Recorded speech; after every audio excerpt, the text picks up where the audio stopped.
This morning, a Massachusetts mother speaking out after her 12-year-old son was part of a high-stakes Air Force rescue on a cruise ship hundreds of miles offshore. We were standing there watching the whole time, and I just, screaming and crying over the helicopter blades. It was very scary.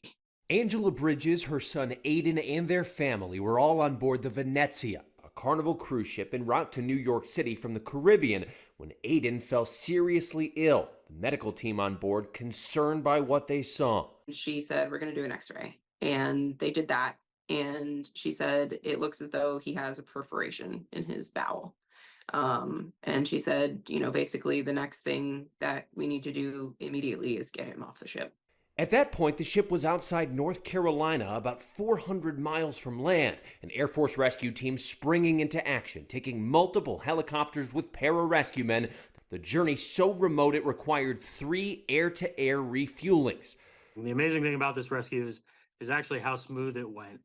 We went from 0 notification to having aircraft ready, to having aircraft in the air, and the young man in the hospital in just a matter of hours.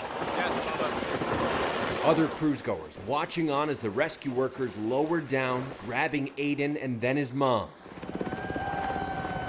Aiden Reed filming this video. And after that, the whole ship cheered and was screaming and yelling, "Yay!" It was really cool to witness and see that this kid got another chance at life because of that team was phenomenal. Aiden is now recovering in a North Carolina hospital. His mother grateful for the rescue crews as well as the shipmates who cheered them on.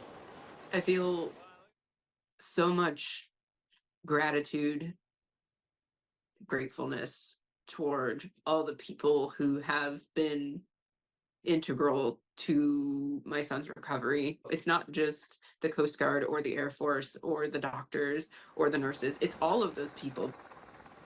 Now, Aiden has a long recovery ahead, but his mother, Angela, says he's already making really good progress. And she said she was actually fairly calm as he went into surgery because it wasn't nearly as scary as watching him hoisted in a basket up to a military helicopter.